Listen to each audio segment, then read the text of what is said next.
This is the ZMAR Podcast. Elite Benefits of America helps small and mid-sized companies with their health insurance programs.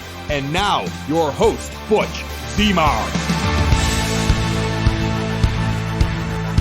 Changes the way that things happen in history. So I'm going to give you a little story, a background on cave diving. I'm not a cave diver, but there's a little history that's involved that relates to it. Anybody that scuba dives have read something on cave diving at some point, so I'm not classifying myself as an expert. I've only done cavern diving, and throughout my scuba diving history, it's either I didn't have the time and had the money, or I had the time and didn't have the money. It costs a lot of money and time commitments to learn how to conduct cave dives correctly.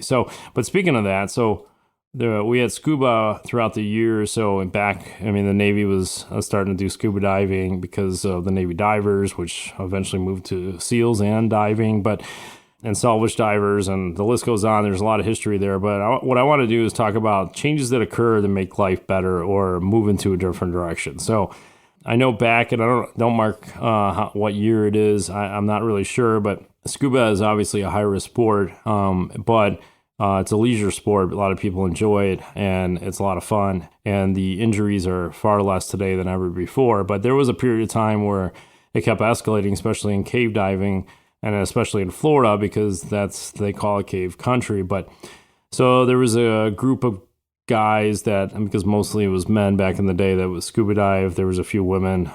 Today it's a lot more diversified, but equipment had changed because of concerns that were happening in caves. And we have pressure gauges for years in open water shipwreck diving or Caribbean diving.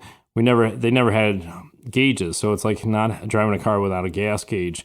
What they had was what they called a J valve, and the J valve had a switch on it. And when you got low on air or you started feeling resistance, you reach back and there's a lever you pull and it pulls the lever down, and then it opens up, and then you have enough air to get to the surface.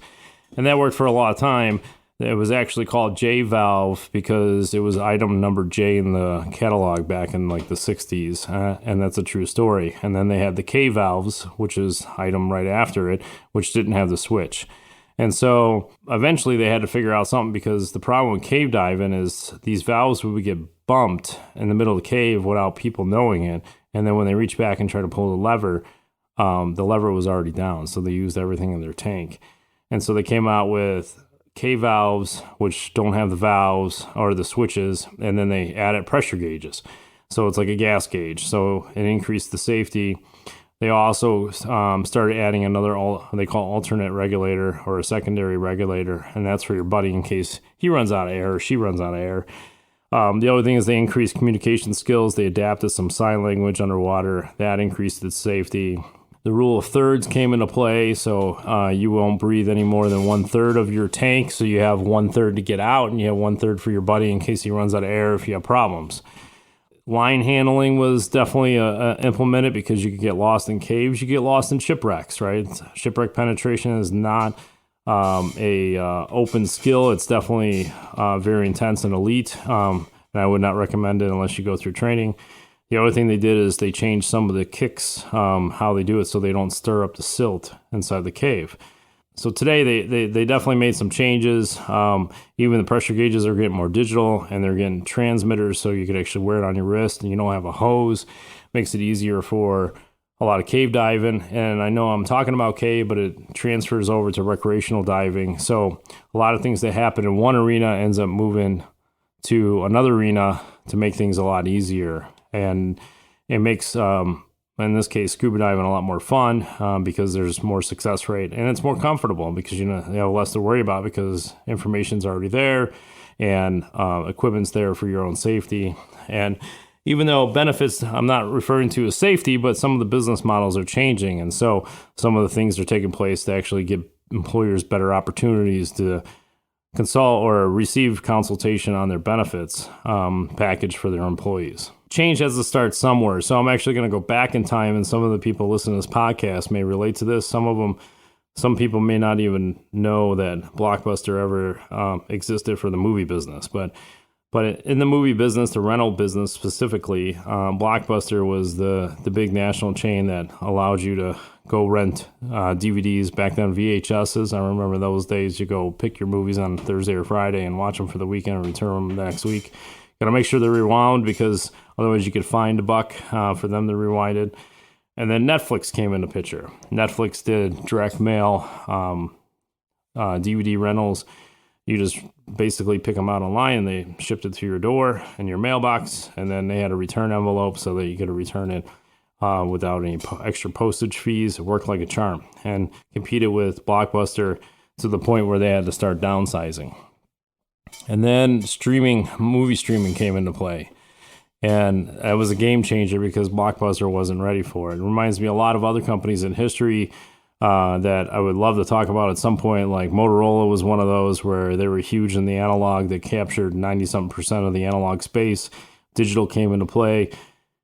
And they thought they dominated that space so much they didn't have to do it. And now Motorola is broken up into multiple pieces, and it's not as big as it used to be. They're still strong, but nothing like it used to be. Kodak was another one. They were the first one to develop their own digital camera, and then they put it on the shelf, and other competition got in the way. And then they're tearing down buildings in New York because to reduce their property taxes to save money. So change comes all the time. So Netflix tried to pull a business model of separating the DVD rentals from the online streaming, and the world backlashed on it, and so they didn't want that, so they kind of reverted back to where it was part of the same package, the DVD rental and online streaming. Today, it's definitely separate, and it changes the game because there's people that still want DVDs, and there's people that don't care about DVDs.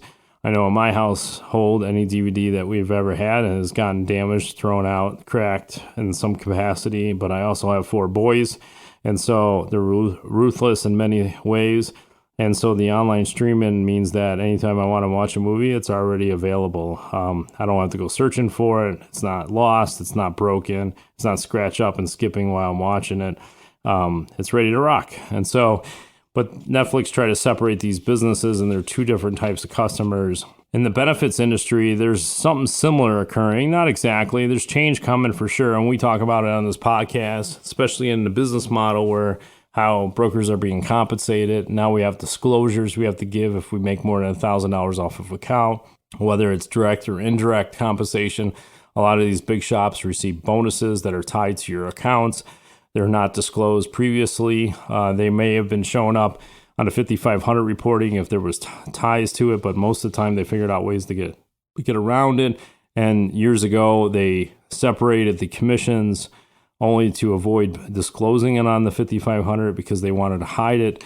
And employers had no idea what the broker is paying, but most of the time they feel like we're collecting the premiums for ourselves, and we got the Rolls Royce sitting out back. And we got this fancy watch that's worth more than some people's house, which is completely not true. But there's compensation models, there's industry regulations that are coming, so there's change everywhere. And so we've been compensated for our time through commissions built into the premiums for many, many, many years. And in some cases, we were grossly overpaid, depending on the insurance agent that was consulting with you. But other ones are probably underpaid for a lot of the work. So even if you're 1,000 employees strong, in some cases, the benefit package on the commission only was probably not enough to cover their expenses for servicing your account. And so the Affordable Care Act made a ton of more changes on small and mid-sized companies for our business models, and in some cases drastically reduced the commissions that we receive. And so now all of a sudden there's a new model. And we are now, I don't know, so it started in 2014, so we're in 2022, so we're talking about 8 years in the making, and our commissions actually have not changed since 2014. And so now we're faced with inflation at the same time when our revenue really hasn't changed unless you added employees. Well, our income is driven off of that, but our advice has become more valuable as time goes on, but somehow we're still compensated the same. By having the transparency, that helps because now you respect our time a little bit more. Some businesses, once I started disclosing our revenue or commission directly related to their company, a lot of them actually end up calling and apologizing and asked us to actually tell them to do or suggest more work for them instead of us. And so they respected our time a lot more, which is really the benefit of it for our own sake. And then they at least know how much we get paid. We're not collecting the premiums and driving a sports car and traveling the world on their premium dollars. So basically breaking out line items on a report or even a memo that says, well, what we're getting paid. Some of it's based on a commission model. So you might see a disclosure saying that we get paid on average $30 per head. Well, you have to do the math. If you got 100 employees, times that by 30, and then that's what we make on a monthly basis. And so initially it might say, hey, that's a lot of money, but I'm telling you, there's a lot of work that goes involved that lead into it. And so that's where I think the business model is going to change for the insurance agent as well as the employer, because they're going to have different expectations going forward. If you own a business, Elite Benefits of America wants to remind you that health insurance open enrollments are either happening now or coming very quickly. And this is the time to review and implement a healthcare plan to make or keep you as the employer of choice. Deadlines for open enrollment range between November 1st and January 1st. Get ahead of the curve.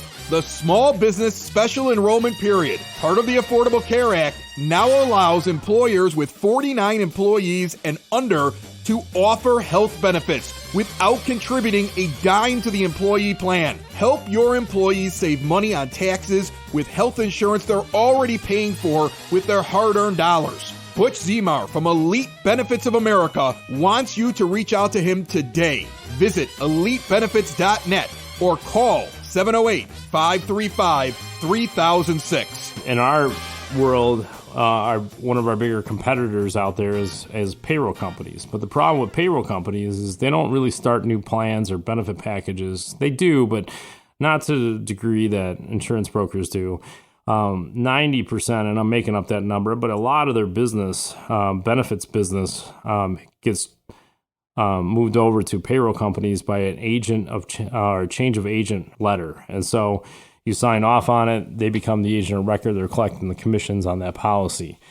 What you lose is the consulting side. And so they don't consult, they throw you the renewal, here it is, they'll update the premiums in the payroll. They're going to streamline the process and integrate your systems between payroll and benefits. Seems like a no-brainer in a lot of ways, because they take care of a lot of stuff that you or manhandle. And the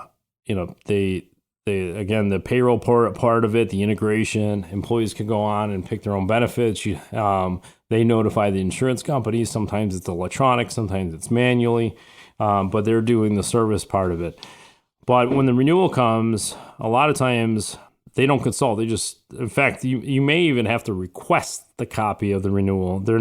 Some of them are not willing to provide it to you until you request it. I don't know why that is. It's probably lazy employees more than anything. I don't think that's a standard, but it could be. What happens is you get the renewal, but you don't get options. You don't say, okay, my company grew by 10 employees. What changes? Or my company decreased by 10 employees. What changes?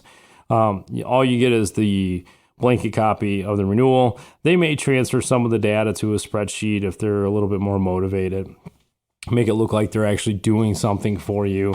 And you just get this side-by-side comparison. But really, that's about the extent of it. So where are your options? How do you know you're getting the best deal? How do you know you're headed in the right directions as far as benefit packages go? You usually don't. And so what I believe what's going on in our industry is that there's a divide that's occurring where the administration of benefits is getting separated from the consultation side of it.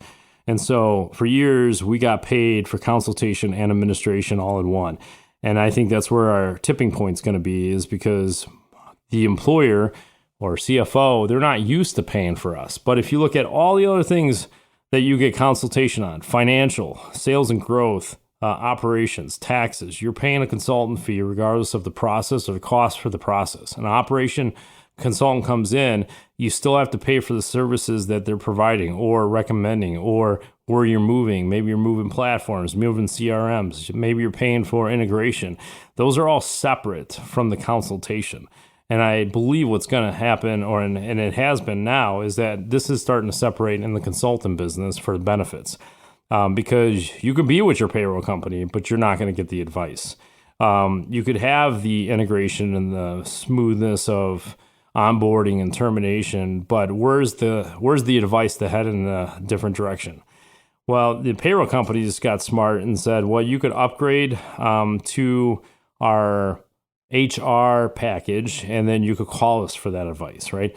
Which is fine. You're probably talking to a real HR professional or somebody that was trained in that field, and that's fine. But it's more, again, HR is HR compliance and administration of benefits in the workplace, but it doesn't give you the consultant side of how do we strategize, how do we cut costs, or how do we move in a different direction? Hey, are there's ways that we can control some of the cost containment so that we can incentivize our employees to do other things for better outcomes, not only for their health, but for the bottom line.